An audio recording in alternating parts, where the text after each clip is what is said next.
already know what's going on. This is C Division TV. I'm your host, none other, the only one, the original Mr. Jenkins. Got another one, man. Got another great one here for you. I always try to keep it new, try to keep it fresh, inspiring. You know what I mean? This dude here, I've been following him for a minute. He's been doing very, very, very big things. He can't seem to stay out of the news,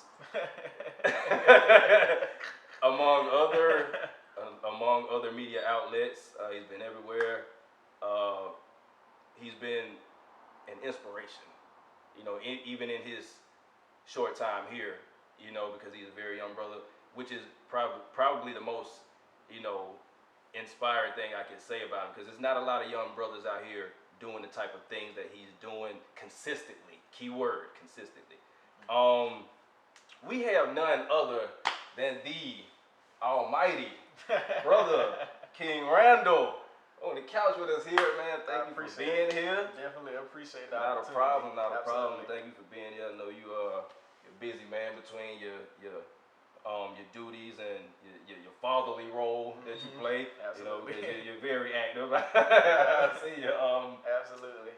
Like I like to do with all of my guests, I like to give them the opportunity for those out there watching that may not know who they are, just a brief moment to kind of give them a little background. So, who is the king? All right. I think they want to know, man. Okay. My name is King Randall. I'm 20 years old. I'm the founder of the X for Boys organization here in Albany, Georgia. I am the organizer of the I Am a Man March. The new I Am a Man March that was rebirthed here in Albany on January the 4th, 2020.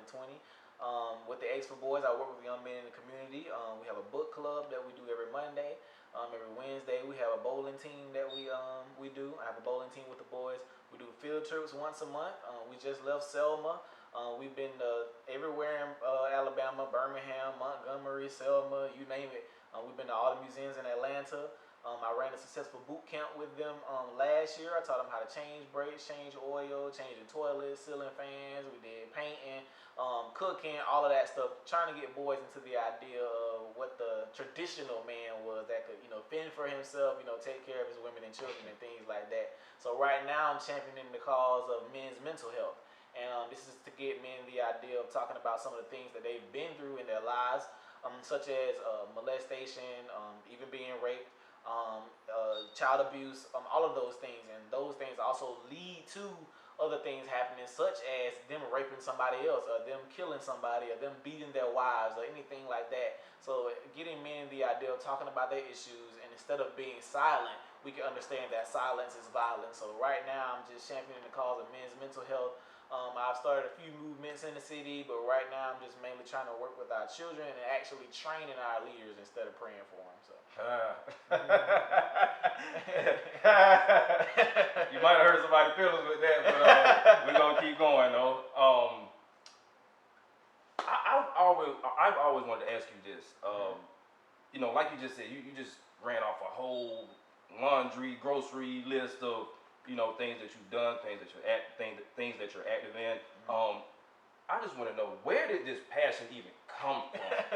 Like, I think a lot of people would like to know, because it just seems so contrary to what we're accustomed to.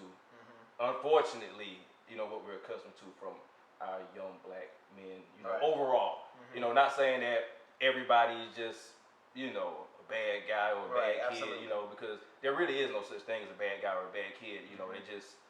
They're just misguided to some degree, and right. They just need some kind of guidance. But where did this passion even come from, man? Like, what your daddy was like? Like, who your daddy? All right, so my father, his name is Brian. Okay. Brian Randall. Me and him have we have a great relationship. One thing I like to point out about my actual father is that he wasn't just, the greatest father in the world, wasn't always in the picture. He and my mom are not together. However, my mom never allowed my father and I to have a bad relationship, regardless of what he did. So my mom, she would go buy gifts for my birthday or for Christmas or something, and then go bring it to my dad, and then bring me back to my dad's house and tell me that my dad got it. So and things like that. She'd call him every time something was happening. Hey, it's his birthday. You make sure you call your son and tell him happy birthday. All that stuff. Right, yeah. Right. I didn't know none of this until I got older, yeah, of course, and things like that. But now, me and my dad still have an awesome relationship, right, or whatever. So he's very proud of what I do. He always said, just make sure you always become a better man than I am, and things like that. So I'm not mad at him. It's just I just grew to love him growing up. Even one time he brought me a birthday cake on June the 26th. My birthday is July the 26th. He brought me a chocolate cake. I hate chocolate cake, but I was so happy that my daddy bought me a cake. Even if it was on the wrong day. My mom was livid at it, but I was so happy. And I ate the chocolate cake anyway.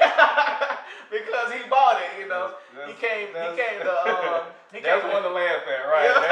That's definitely one to always laugh at. Yep, right? And so he came to 2 football games. I was playing football all my life, but he came to 2 football games. I'll never forget him because I was so happy he was there. So it's like I kind of feel like sometimes we choose, how we look at our fathers and things like that. Because I'm glad my mom never let me grow up and be mad at him and all that stuff.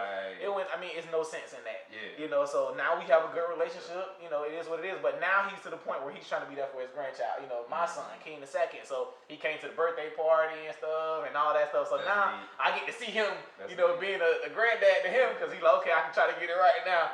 Yeah. Because now he's more mature and things like that. So, but back to the question. Because you asked about my father first, or second then. Well, anyway, so where did this come from? So, my whole life, I've known my purpose. My whole life.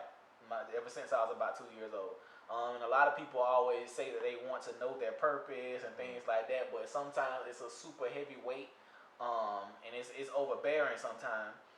So I've known my purpose my whole life. When I was a little kid, I was probably about 2 years old, and one thing I love that Minister Farrakhan says, he always says that every child will tell you or they will show you what their purpose is by the time they turn 7. Right. And so I was one of those children that was able to tell my grandmother what my purpose was, and I was. What'd you say?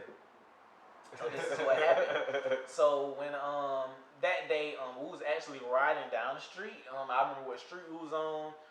Everything. I was in the car. I was in my car seat, 2 years old, and I was talking fluently at the time.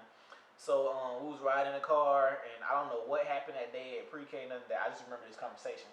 And so we was sitting in the car, and I asked my grandma, did she know how it was to have butterflies in your stomach, like something was about to happen? And she was like, yeah. And she was like, what you mean? And I was like, well, I feel like I'm here to finish what Dr. Martin Luther King started. And so then she was like, what? She was like, what you know about Dr. King, and things like that? And I was just like, well, that's what I'm here to do. And so my whole life, she never let me forget that. I didn't care what I was doing, where I was going through school. I didn't care what it was. She never let me forget what I was here to do. So I tried going to the military. I went to culinary school. I was doing everything because we would have knockdown, drag out arguments. I'm talking about leaving out the house about this purpose. Like we would have almost get ready to fight type stuff. Like me and my grandma, we would go at it about this purpose. And she's like, I don't care what you call yourself out here going to do. Don't forget you told me. It ain't, you ain't like I just came up with this. You told me, what you told me. She was like, it wasn't just you talking, that was God speaking through you. And so I'm just like, oh, okay, whatever, I don't care. I was little, I didn't know what I was talking about. We probably watched Dr. King documentary or something. I was thinking like, was it Black History? I said, I don't know I don't know when it was. I just remember that happened. So I finally gave in when I turned about 18, 19. I think it was 18, like right around when I was about to turn 19. And so I started researching Dr. King and things like that. I went to the memorial, and I actually started like really digging deep into really who he was, the FBI files, everything. I was really digging. Like I took some time away from social media for a long time. I was on social media about 3 or 4 months, and that's all I was doing, searching, digging. And I was finding out like a lot of stuff, about Dr. King and things like that. But where I get the New Emerging King name from is I was in the MLK Memorial, at the museum in Atlanta. Right. And so they have this one room where they have the carriage that carry the casket or whatever. Right. And they have the front page, news from all the funerals. Well, not I'm sorry, from the funeral, all the front pages from it. And Yeah, so yeah, I went in there and I was looking at all the newspapers. I was like, man, and one newspaper stuck out. I saw, and I posted it on social media, and I kind of posted it all the time. Yeah. But it said it had this casket riding through the city, and it said, "Will a new king emerge?" Yes. And that's where I get the new emerging king name from. So that's where it all started. Now my activism with children, I was the guy going around talking about everything that Dr. King was stood for at the end of his life, because I don't believe in Dream King. I believe in the king that woke up from that dream or whatever. So and plus him and Malcolm were about to get together, and he got killed first, and then Martin got killed. But I started researching what they was about to do or whatever, and all that stuff. All of that stuff is researchable. You just gotta dig. And so then also watching your old civil rights leaders videos, all that stuff. So I was digging in all that stuff. Came back to Albany, got back on social media. I started going to the different meetings and stuff, and I started going and talking about these things that we need to start doing. Because I'm like, well, Albany is 77% black, and we don't own nothing but churches and funeral homes. That ain't gonna work, So I'm just like, we are in, one of the unique maybe positions. cleaners or two. Right, I'm just like, we are in a unique position. We really are. Really, out of the whole United States, you're rarely going to find any city that's majority black. This could be a black mecca, whatever. And not saying that you're excluding anybody, but putting ownership on some things or whatever. White people shouldn't be the only people running the city, and we 77% black. That's absolutely nonsense. So I was talking about all this stuff at the different meetings, and everybody's want to. That's it, whatever. But nobody don't want to put the activism with the theory or whatever. So after I started getting frustrated. It sounds good. I started getting frustrated, and I was on social media. I was the guy making all the videos and making all the posts and People was, either angry or super supportive and stuff. But I started realizing it wasn't working. So I did my first field trip. I said, well, I'm gonna teach some kids some of this stuff, because I don't believe that any of these adults are gonna get it, or if they do get it, they too scared to jump and do it or whatever. So how did you even get the parents to get on board then? They just did. I get out of the house. Yep. They just did. So, but they ain't care nothing about what you were talking about. They just get out of the house. They gonna take you out of the house for a whole day. Yep. They gonna feed you too. They gonna feed you. Going on. Yep. So that's what happened. See you later. That's what happened. I did my first field trip. I made my flyer. I sent it to the churches and stuff. I took 20 boys to Atlanta. We went to the African American History Museum, and we went to the National Museum for Civil Rights or whatever. I think Civil Rights and Justice is in Atlanta. Right. That's the first field trip I did. Ever since then, after I watched how those children were so apt to learn what could help them get out of their condition, that's why I knew that my plans and what I'm doing is only gonna work, if I remain patient and teach them or whatever, and wait till they get older in order to be able to implement these things. Just a little bit too, because you work with like middle school, 11 to 17. Yeah. It's the age where you need to catch them. Yeah. And so working with them, I did the oil change workshop on April 20th, 2019. That was the second thing I ever did. And then after that, I did the boot camp, the Let Us Make Man boot camp, and that's when I really, got on the map. Blew up. That's when I blew up. Speaking of that, let's talk about that for a second. Go ahead. The Extra Boys boot camp. When you started that, how many boys did you have, first of all? I had 20 boys. You had 20 boys. I guess I want to know, how were you able to get them on board for that, too? Because, who is this kid? Because, not to downplay. Oh, I got you. You know what I'm saying? Because, these parents, they 30, late 20s, 30, So it's who is this kid? Who is he to teach my son? Because, people are, especially black parents, and that is so crazy to me, that they really get upset when someone else tries to correct their children, out of love. When you're telling them the right thing to do. If I was telling you something wrong, then I could see. If I was, telling you something that was gonna, hurt you or, be a discredit to you, I can understand. But when you actually are trying to tell a child, trying to correct them, maybe you shouldn't do that. That's a bad idea. That looks bad. it's parents out here that will attack you. So like, how were you able to break that barrier and gain that trust? Well, for one, when I had my flyer made, I made sure to include everything that I was going to be teaching them over the summer. There are no, and there's no shades, no programs, nothing like that. This is just what I decided to do. There are no programs that offer what I was teaching, and especially for the cheap price that I was doing. Right. Plus, I absolutely appreciate those parents, and I don't know what led them to me. I believe it was God or whatever you want to call it, the universe, whatever. But the energy or whatever. You know, but everybody got their own words. So, you know. But anyway, I definitely feel like it was fate, that led them to me. I did this boot camp out of my house. I was 19 years old, and I had 20 parents that believed in what I was teaching to their children.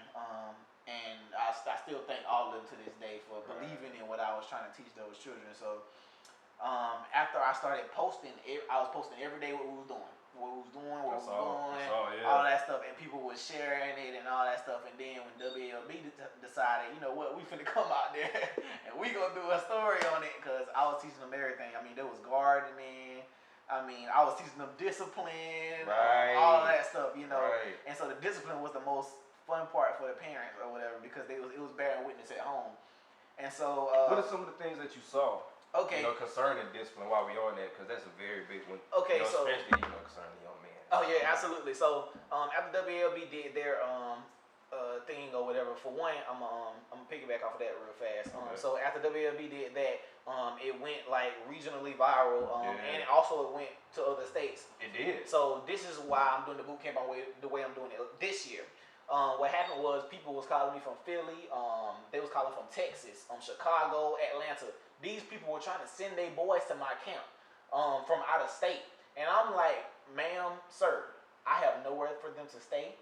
I would love for them to come. I am full right now. I'm like, but I'm doing this out of my house. And they was like, you doing this out of your house? And it was like, I was like, yes. I was like, man, I'm 19. This is just something that I came up with. I had to go get the business license for it and all that stuff, like out the spur of the moment or whatever. But I did it, and people were calling from everywhere. And then to listen to the parents at the graduation I had for them, talk about what happened to their children over the summer, man. And I'm gonna talk to you about the discipline. And the parents was saying, like, they was up there almost in tears because of the changes they saw in their son. They was talking about what I taught them, and they coming home and telling their parents and stuff, and they was just like, everything that King Randall does from this day forward, I'm gonna support. Really, though. Because my boys changed so much. It changed so much. So as far as discipline, so my discipline program was basically something that had to be consistent. Now I don't have to touch them unless they touch each other. If they start fighting or something, I told my parents, I'm gonna put my hands on you, touch one of my boys. But anyway, other than that, I never had to touch them. All of it consists of hardcore exercises, such as high knees, mountain climbers, push-ups, 6 inches, running back and forth, all of that stuff. For one, it's consistent. For two, it keeps them in shape. For three, it's annoying to them. It's way more annoying and painful than a whooping, I promise. Yeah. Or whatever. And so, 5 minutes of some good high knees and mountain climbers and all that until you can't breathe no more. Do the wall sit. They can't even have no wall. No wall. And so Oh, man. Yeah, it's painful. And they hated it. And so a lot of them, I would also make them get in trouble together. So when they first got in the boot camp, it was, Mr. King, he doing this, that, and the third. I said, for real? And you watched them do it. Everybody. Okay, now all y'all got to do it. Everybody, right? Yeah. So, but this happened for the first week or two till they got, acclimated to how things went. And so then I started watching them police each other. Bro, stop doing that. We gonna get in trouble. Bro, chill out, bro. Why is you doing that? All of that stuff. I wanted to translate into real life. Y'all didn't police each other. Y'all just out here letting each other do just stupid stuff. You saw him, cheat on his test. Stop. Whatever. Like, come on, bro. Like, police each other. That's supposed to be your friend. I ain't gonna lie, man. I done cheated on the test. No. It's not about cheating on the test. Everybody did. look, everybody did. But I'm saying, if you see him doing something that's gonna get him in trouble, and you call him your friend or whatever, I'm not gonna let you do nothing stupid that's gonna send you to jail or whatever. Of course, that just is what it is, So I'm just like, if you call somebody your friend, that's your brother or whatever, you're not gonna sit there and allow him to get in trouble. Like with my little brother, I don't even allow him to come home, and his friends' grades are low. Right. And so I was telling him, I'm just like, son, that's your friend. and y'all taking the same classes, you making all A's, and your friends are failing. Those aren't your friends. They can't be your friends because you can teach them, how to get better grades. You could help them out. Or now you can't make nobody do that they don't want to do. But if they genuinely just don't understand and you do, and you allow them to fail, son, that's not your friend. Or whatever, So I just allowed them to get in trouble together because it goes into brotherhood, and I also teach them about having businesses and stuff and working together. Like all y'all can put some money together and go buy something when y'all get older and stuff like that. So looking at discipline and having them get in trouble together, like to watch the turnaround from my little brother. He was when I came back home to him. He was 12 years old. He was fat, and I know you see my little brother before, and you wouldn't even know he was fat. He was huge. He was fat, very fat, obese. Whatever you want to call it. Well, anyway, really, man. Yeah, so he was a beast, and his hair was all just. He said he was huge. He was huge, and his hair was all just. It was bad. He had the nappy fro thing going. He had the mohawk nappy and all that. Oh, for real? Oh yeah. Oh man, come on, man. You gotta take that thing out. Yeah, so I came home and he was making like 30s and 40s in Whoa. school. Now I've always known my little brother to be smart as a tech. So I come home and you making 30s and 40s. Then his mom he touching little girls on the booty at school. I'm like, son, what are you doing? I came home and I killed him. It only took one time. Grabbing booty. I came home, man. How old you say you was 12? 12, 13. Yep. He was in 6th or 7th grade. Yep. I came home making helps and grabbing ass. Yep. So I killed him. I came home. I gotta get you, man. Yep. I came home. Gotta get you. Right. I killed him. Gotta get and you, man. To watch his turnaround now. Right. And see people see my little brother now and see this stand up young slim brother. Like he looks that like always was tied. He talks so articulate and stuff. I said, if you would have seen my brother a year ago, you would have not seen this young man that you see now. And his mom is like, he turned from night and day. And all his teachers and all that stuff. Like now he wears suits to school, sit on the front row, got a clean cut, all that stuff. His teachers like, who is this? What happened to him? But they didn't know. See, I went to Robert Cross too. And they didn't know he was my little brother until I started coming up there. That was like, because I went to Robert Cross too, and they remember me. And so, man, watching him, transform and the questions he's asking now, and the way he don't want to spend his money, he trying to save it, all of that stuff. Watching how my discipline program bears witness, and all of the boys that I, train and work with, I will never switch it because it's so important. And I try to teach the parents also about this discipline program and how it works. You don't have to whoop your child. Secondly, I don't really like for them single moms to whoop their babies. Well, I'm gonna say 11 to 17-year-olds because you be taking your anger out on them boys, and you be working all day. You tired. Tasha at work done mess with you. He being bad at school and all that. You be beating the brakes off these children, and it be bad. After a while, that whooping stuff it's enough anyway. We ain't slaves no more. It is what it is. We ain't slaves no more. And so I feel like especially that'll help keep them healthy too, or whatever, keeping them physically active. And so I didn't allow them to make little silly mistakes.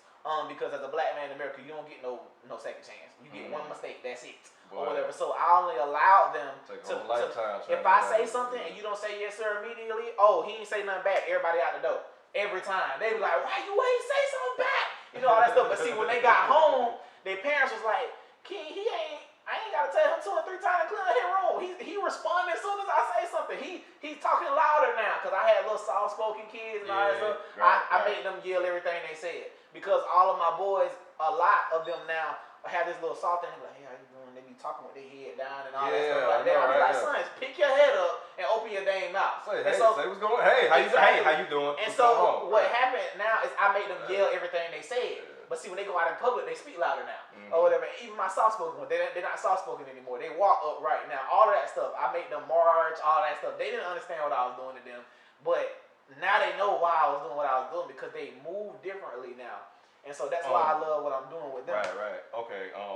I didn't mean to cut you off. I wanted to ask you. You said a minute ago, not only were you teaching the boys, but it was also a lot of teachable moments with the parents as well. I kind of wanted to go into that a little bit, as far as, dealing with the parents and dealing with adults, period, for that matter, and some of the things that you've seen. I know you said that we well, I know that you said that you have been, working with the men and, Mm-hmm. as far as, mental health and, physical health and everything, Mm-hmm. so if you could just kind of touch on that a little bit, Mm-hmm. some of the things that you've seen as far as adults, and I guess maybe what I'm trying to get at is maybe some of the things that they could do better, or Mm-hmm. things that have happened to them that caused them to React the way they do to react their the way they children. do. I know a lot of our parents are trying to be, well, for our boys, trying to be their friend and coddle them. And a lot of things I hate about that is the fact that one, their boys either turn out real soft or super super too hard, um, and it irritates me because the boy think he can go be everybody and things like that. But our moms they'll raise daughters. I'm talking about they'll be the captain of the cheerleading team. They be out here doing their thing, making all A's. But then your son be on the couch at home, 30,000 tattoos on his face, and he ain't doing nothing. Ain't in school, drop out and all that. But you expect so much from your daughters, but then you be raising your daughters and loving on your son. I be like, you have a bigger duty as a mom that don't have a dad in the home. Like you really got to raise him, especially being a black man in America.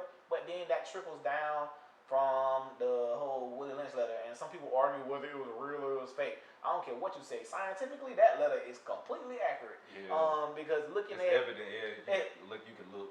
look at the It's condition of the everywhere. community. It's everywhere. Yeah. And so looking at Yeah. how moms raise their babies to or boys in particular to be soft and coddle them is because of what happened during that time. They would break the men and things like that in front of everybody that were rebellious and would stand up and be a man.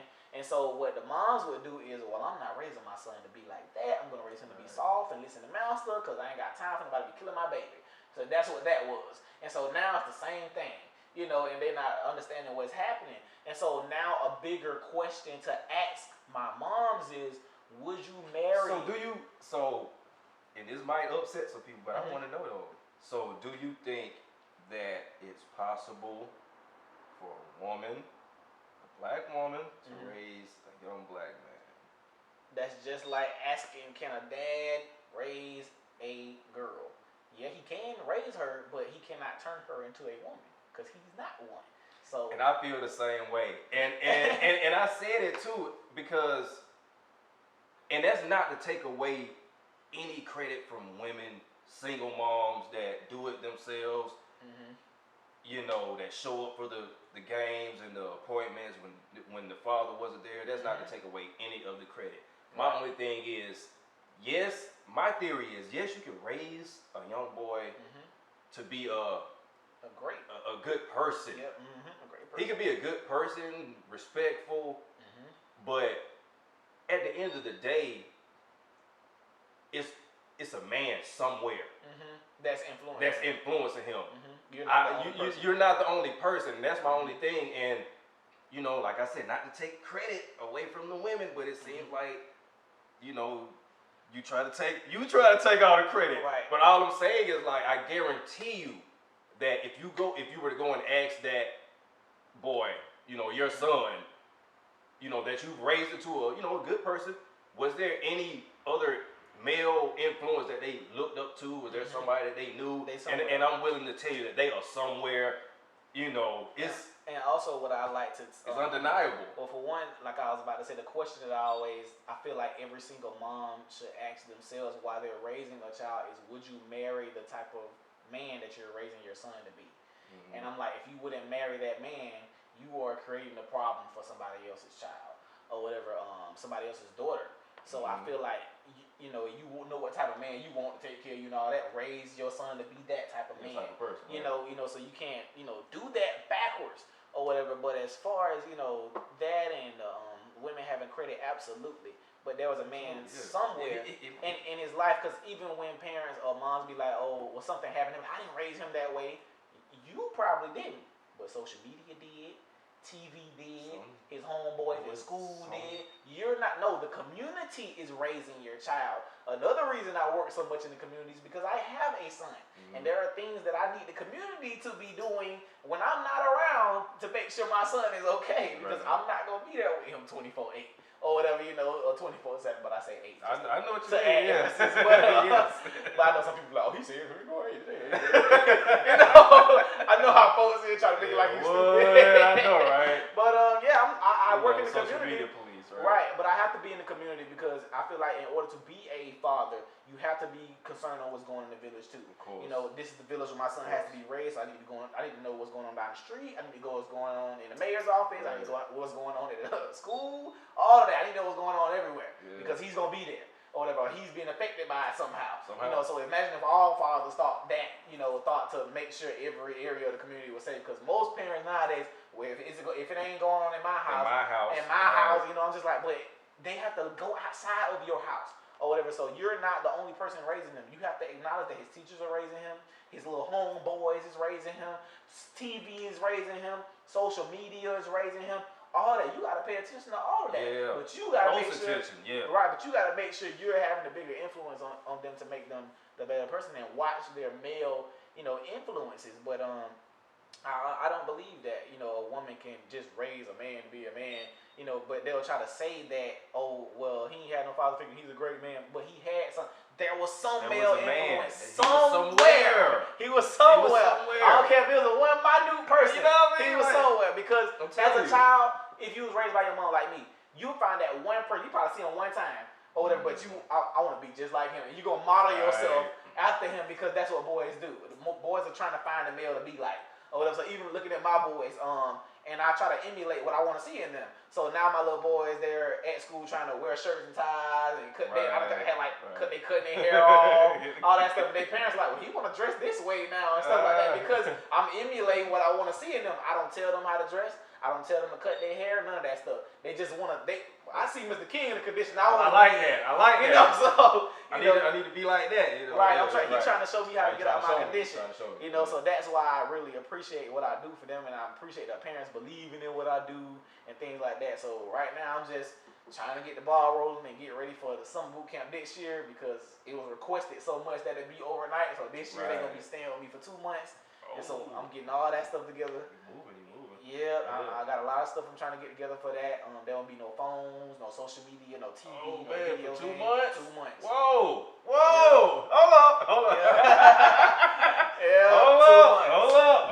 Yeah, 2 months. Jeez. 2 months. They'll be able to talk to their parents via letter and via phone. Okay, so this is really like boot camp. They'll be wearing the same. All of them have the same thing. This is really boot camp. They'll be wearing the same thing every day. They gotta sleep on little cots, little military cots. They'll be going camping. They'll still be doing the field trips, but they'll have exercises, like brain exercise. They'll be doing every day. Okay. And then when they get there, it is called Let Us Make Man. So when you come to my camp, you are a dude. You have to earn the title of man while you're there. And all of them may not earn the title while they're there, because you have to go through a series of phases at the end in order to earn your title. Sign up next year. Yeah, sign up next year. Yeah, because you have to earn the title. So if you earn it, you'll go through my phase at the end where you have to show me how to put in the toilet. You got to show me how to put in the ceiling fan. You got to show me how to change oil. You got to show me how to put in brakes. How big is the earth? How fast is it spinning? All that stuff. How hot is the sun? How far is it away? All of that stuff. Like they got to know all of that stuff. You know. Man, shoot, I'm fucked already.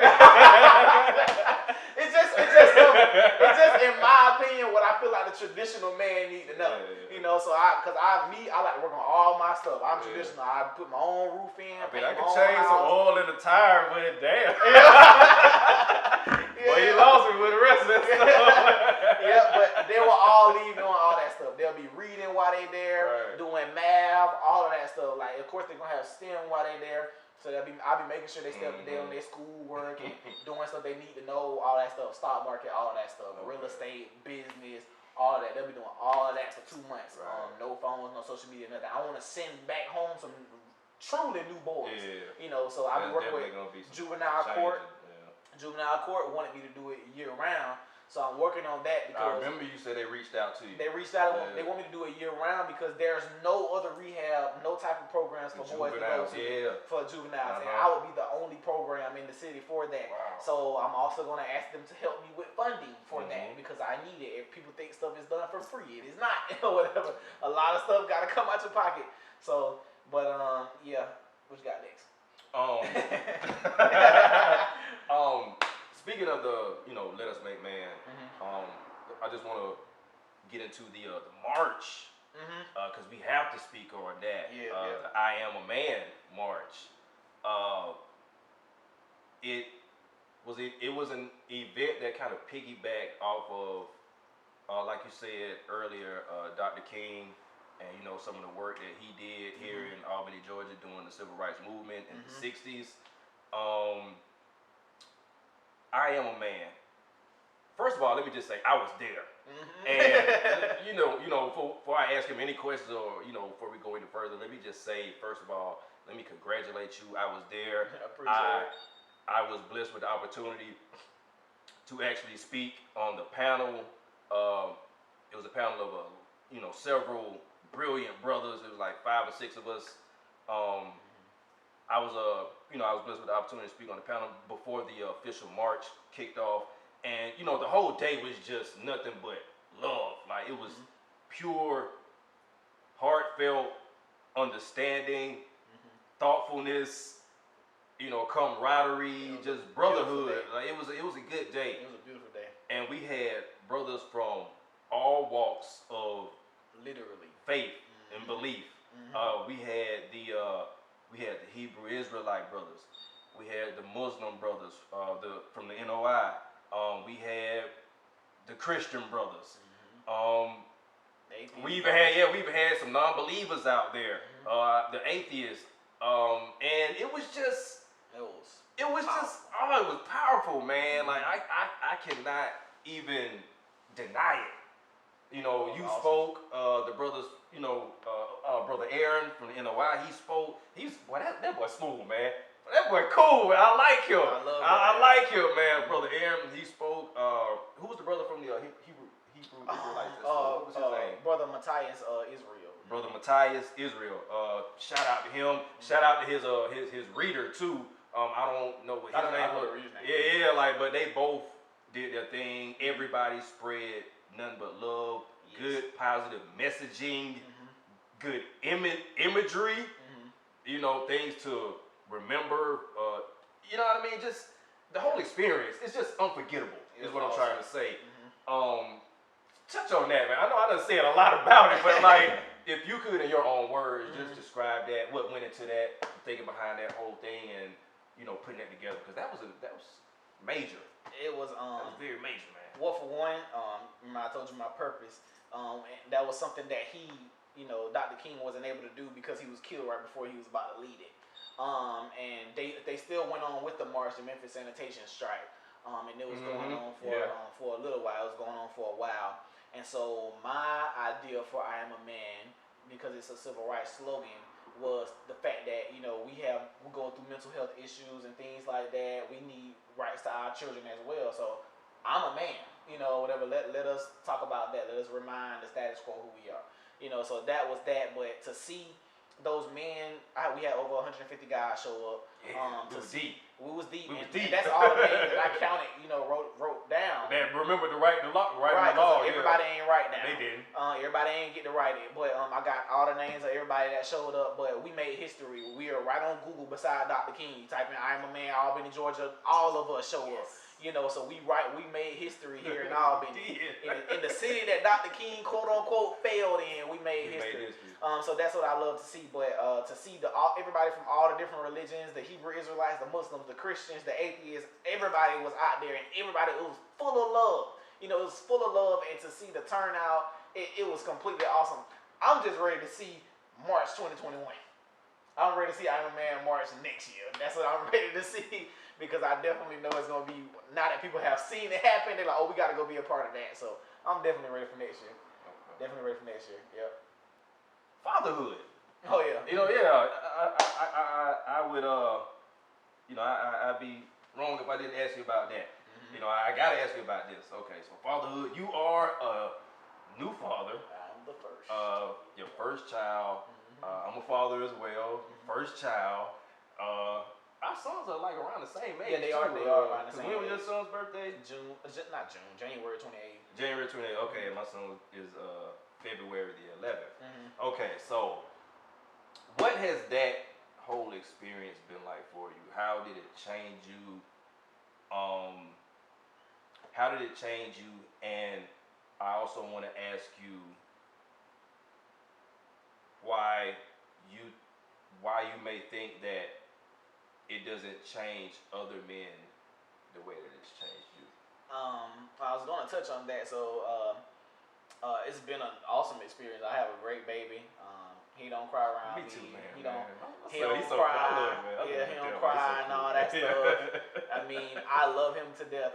Sometimes I look at him and I just be like, man, I got a little mini. I know. I just stare at him, and I wonder if he feel me looking like, man, what you looking at? Yeah, like, I have a keen the second. I know, right? I got a keen the second. So and I got a junior, right? Right. So when I look at him though, I'm like, dang, I gotta get stuff ready for your kids. You know, and I always tell my boys, I'm like, bro, y'all gotta be doing stuff for y'all grandkids. Yes. And nobody's ever told them that. And they're like, man, that's something interesting. I said, cause what if your granddad would have did some stuff to make sure stuff was good for you now? Right. You know, I'm just like, so think about stuff like that. So be that granddaddy. Yeah. You know, whatever. So I'm telling you. So now I'm just trying to get stuff set. I'm like, man, I gotta make sure baby King, like King third, gonna be good. Gonna be you know, okay. you know, and all the other kids I plan to have, cause I want double digit kids. But other than that, man, I'm talking about. You said you might adopt. You did say that. Yeah, I'm gonna adopt too. Yeah, okay. I'm gonna adopt as well. Man, Yeah. What? But yeah, man, I love it. And sometimes I look at him and I be like, oh. It didn't work, huh?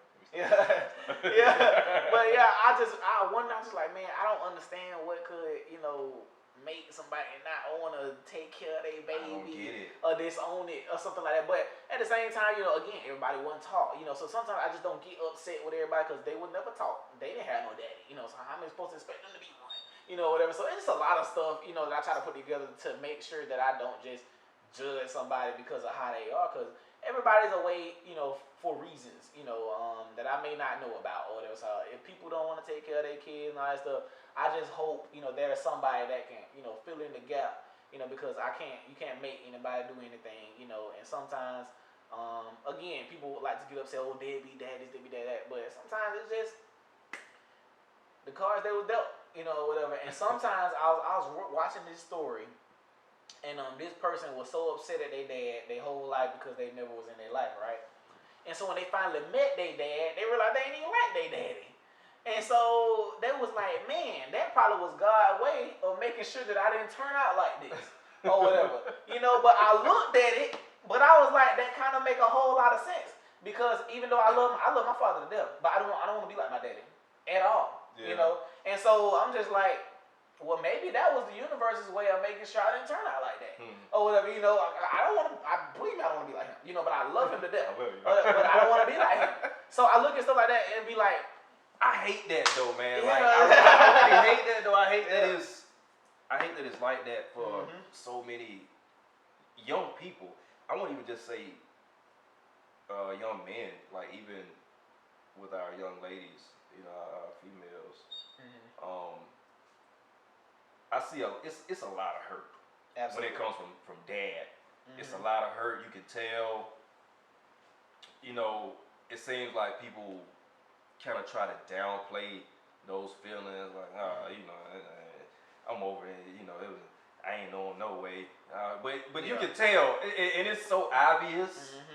Whether they want to admit it or not. Like, and I look at that, and it just makes me think of like how honestly blessed I've been, because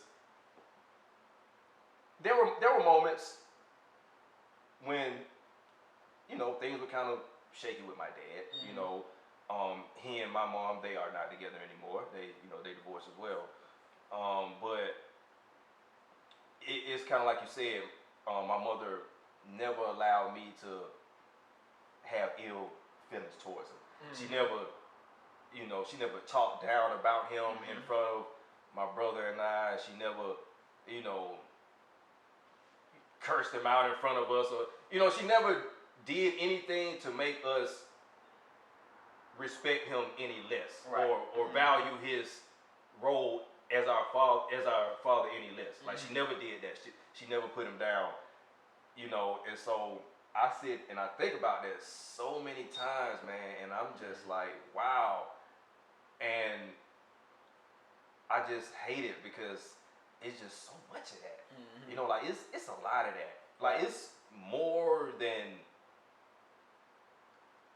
how do I want to say it? It's more than normal. You know what I mean? Because I don't think maybe I'm wrong, I don't know the statistics, but I don't think any other group of people have such big issues with that, like we do. You know what I mean? Right. Of course, a lot of it again stems from 400 years of not really having no daddy or whatever. So that it's a lot of that need to be taught. Again about that, but aside from that, that's another reason why I do what I do with these children. I'm trying to raise, new daddies, for children that may be born in the future and things like that. Men that'll be the village, because I always tell men all the time that you should be responsible for at least one child that's not yours. At least one. I said it's enough men that don't have kids that can go grab one baby and be like, this is my son. Right. I'm gonna take care of this one. This is my responsibility. Well, it's my nephew or something. It's my nephew. Right. Yeah. Because I've done that, man. Like, and I tell you, it's so rewarding. And I don't even have to call any names, but I've been in that situation, and it's amazing. Like it's confusing almost because where it was for me, because I was, when they came to me. Later on down the line, and they would tell me these types of things. And, I used to watch. I used to watch you, and I used to think you were like so cool, and you were just always nice, and you know what I mean. Like they watch that, like they watch that, like how you would talk to me and tell me stuff, and I was like, wow, really? Yeah, that's why I move a certain way. Like even with me, and I teach my boys to do this. I speak to everybody I see. I don't care who you with. I speak to you. Because you never know how that one small experience could change, somebody's energy for a whole day. But they looking right at you, man. Hey, how you doing, man? I speak to everybody. How you doing? If I'm walking by you in the store, see you down the street, your gas station. I speak to everybody. Even the white guys get a head nod. Right. Hey, how you doing? I speak to everybody I see, but you never know how that develops connections, anything. You never know who somebody is, anything. So I speak to everybody. I like that. You never know who you're speaking to. Nope. You never know, like, oh man, everybody, man. That's very important. That's very important. And so I just I just want to create, a shifting in our young men, because even with last year, me and my little brother was for the July 4th. We went to downtown to see the fireworks or whatever, but we didn't stay the whole time, and we saw like the girls, they was out there basically naked or whatever, and they was just allowing guys to come touch on them, and stuff like that. Just random dudes just come and smack them on the booty and all that stuff. And they just let them do it. My little brother was like, well, why do they allow them to do that or whatever? Boy, you were just grabbing booty last year. Right. Stop it. But he was wondering. I'm just funny. He was wondering why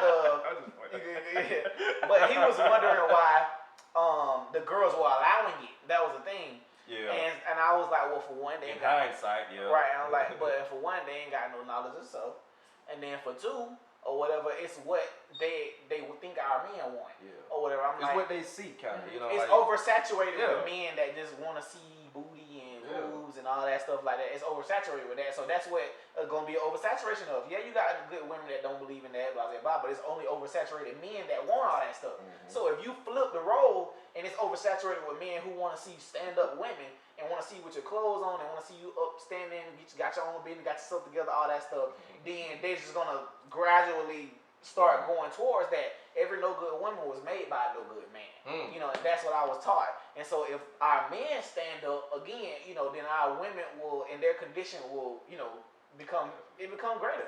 Whatever. So and they got this new thing now where they mad at black women for stepping out. I ain't mad at black women for stepping outside their race. Let me tell you why. Because if we step up, they won't step out. So I'm just like, because every black woman want a black man. I don't care who you are. Every black woman want a black man.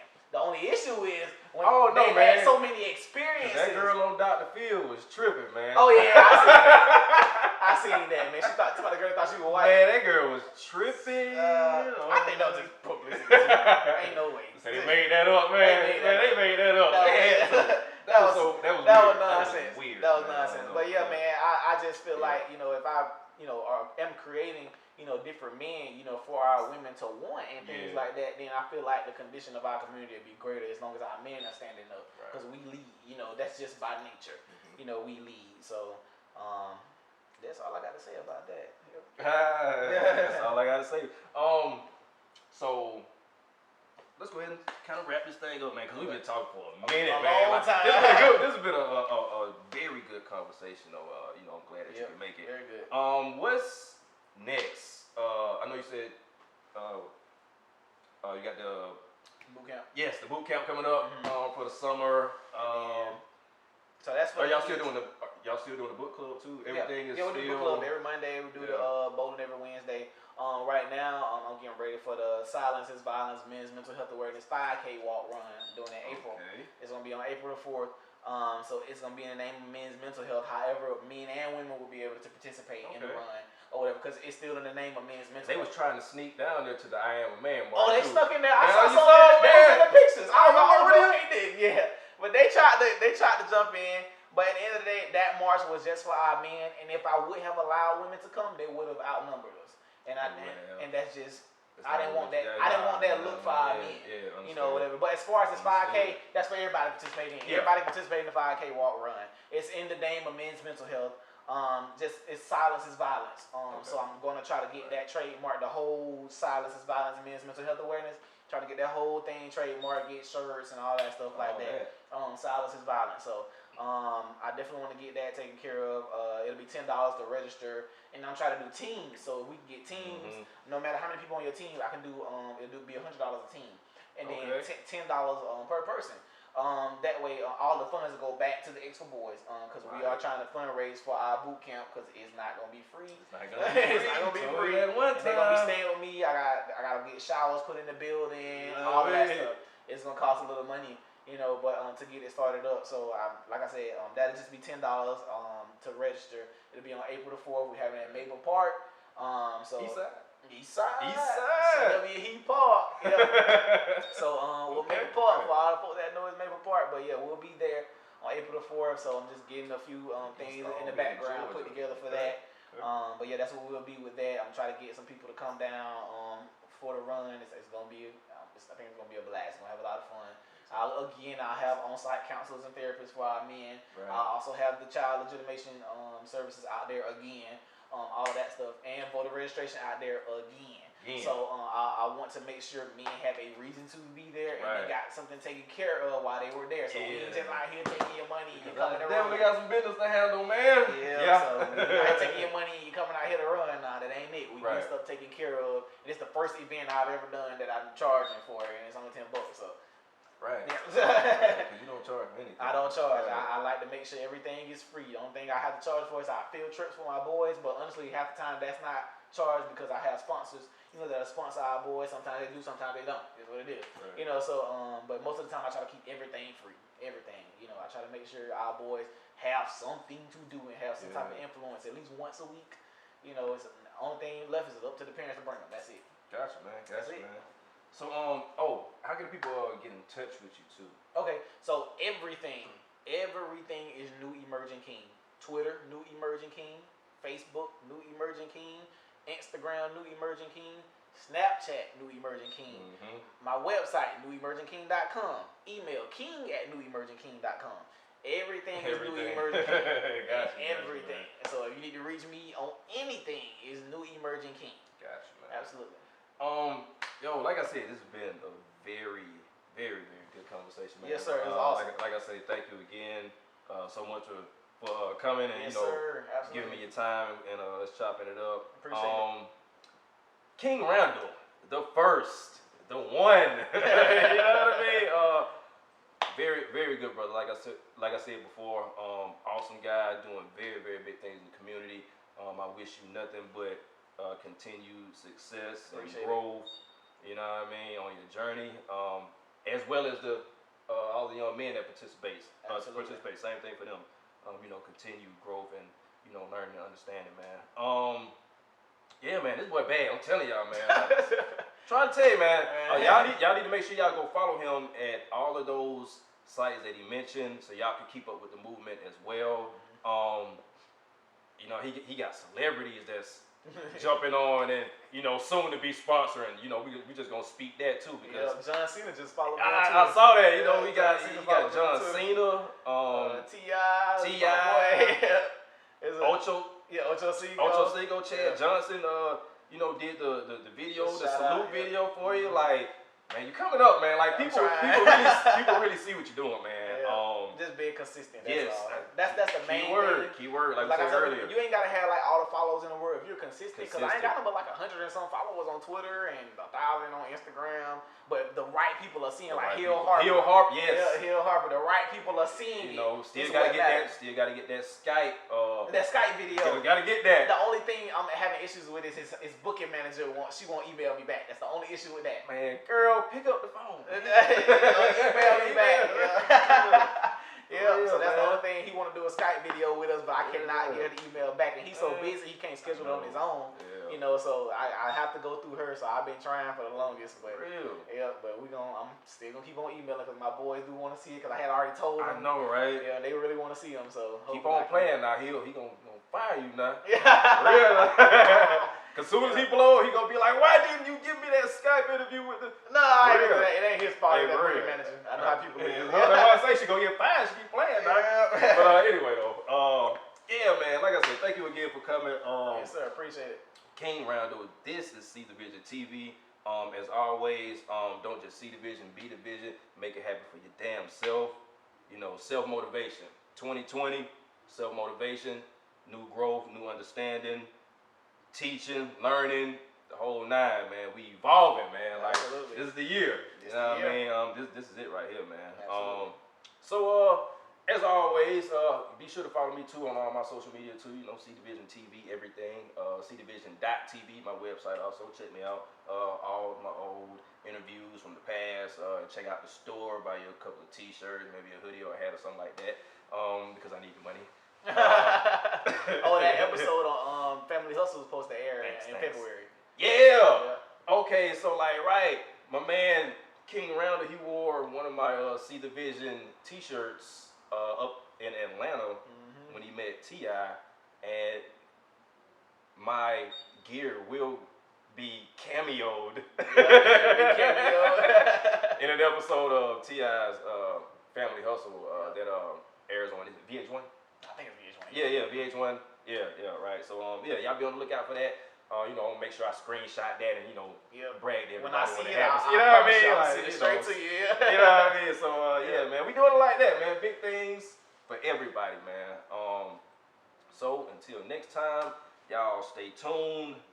More good stuff on the way, man. This is See the Vision TV. Once again, I'm your host, Mr. Jenkins. We out, man. Peace. I need to become passionate. Yeah, right. I need to become passionate. About my purpose. To face adversity.